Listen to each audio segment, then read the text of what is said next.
Someone asks what you make, and you round the number. You don't decide to. It happens before you can stop it. A half-second reflex that finishes the sentence before the honest part of you has a vote. Tonight it's a coworker at a bar, and you round up the way you always do at this stage of your life.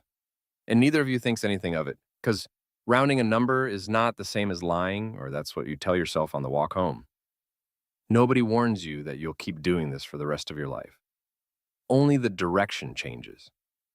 There's a version of you that has never once said the real number out loud. Not to a coworker, not to a friend, not to the person across the table who is supposed to know everything else about you. You've told yourself this is privacy. Sometimes it is. Most of the time, it's something closer to a reflex you inherited before you had the vocabulary to question it. The same reflex your parents had, and their parents before them, quietly compounding into a habit nobody in your family ever agreed to start. Your friend Dane has never once done this. He tells people what he makes, flatly, the same tone he'd use for the weather, and watches the conversation get strange around him every single time because the strangeness was never really about the number. It was about being the only person in the room who said it. In a survey of over 1,000 U.S. adults, 63.4% of people earning between $25,000 and $49,000 admitted to lying about their salary. That number does not fall as income rises, it climbs. Among people earning $150,000 or more, it's 77.8%. You didn't need the survey to believe this. You've been living inside it since the first time someone asked you the question and you heard yourself answer with a number that wasn't quite true. Nobody sits you down and explains that the lie doesn't stay the same size or shape as you get richer. It reverses. The habit you build at the bottom to look like you have more is the exact habit you'll abandon at the top in order to look like you have less. And the reversal happens so gradually that you'll never be able to name the day it flipped. 70% of Americans keep their income secret from even their closest friends, which means the version of you that rounds a number at a party is not an outlier. It's closer to the median, quietly synchronized with almost everyone else in the room doing the exact same private arithmetic.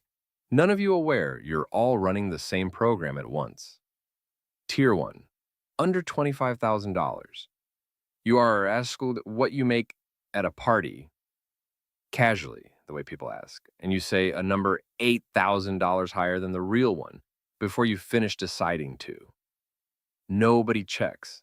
Nobody ever checks, which is exactly the problem because a lie nobody catches doesn't end when the conversation does. It just starts quietly charging you rent. Dane is at the same party, and someone asks him the same question an hour later. He tells them the real number, no pause, no flinch, and the two of you watch the asker's face do the same small recalibration either way, impressed by your inflated number, unbothered by his honest one, which tells you something you won't be able to fully use for years.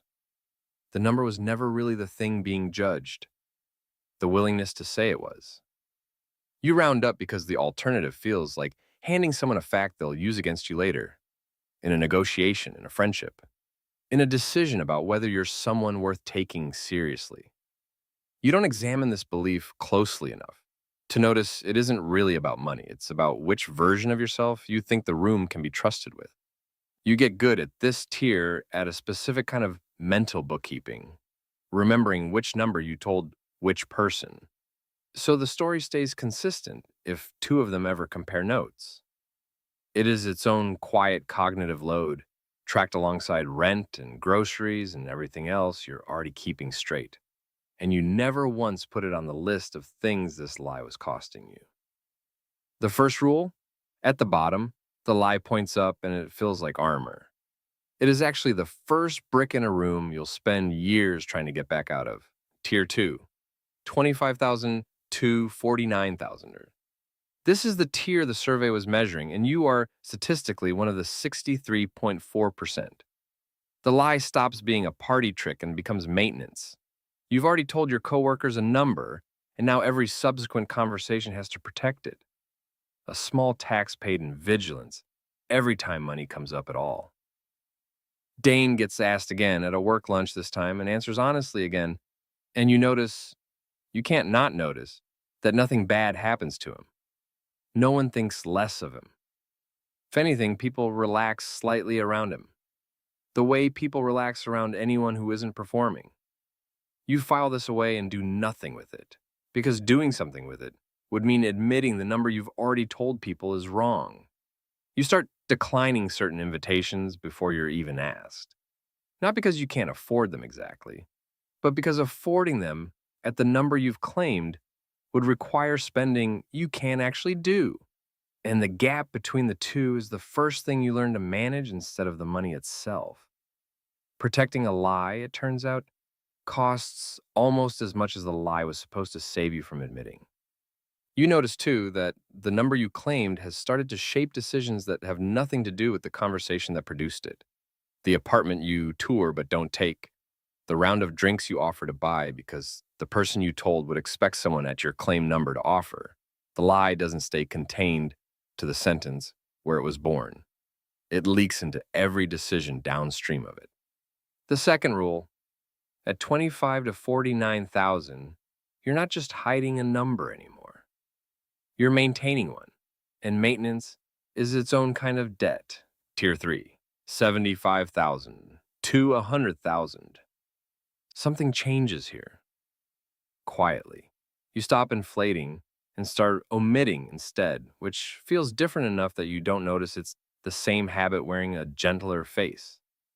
Nothing you say at this tier is technically false. You just stop volunteering the number, redirect the question, let people assume whatever they were already assuming. Dane, still answering honestly, says his number out loud at a dinner one night, plainly mid-conversation, and the table goes strange for a few seconds in a way it never used to. You realize, watching it happen, that the strangeness isn't really about his number being high or low. It's that nobody else at the table has said theirs. And his honesty makes the silence around everyone else's suddenly visible, including yours. You've become fluent in a kind of conversational choreography that lets you talk about money for 20 minutes without ever landing on your own figure, deflecting toward market rates, toward a friend's situation, toward the general unfairness of the economy, anywhere except the one number that would end the dance.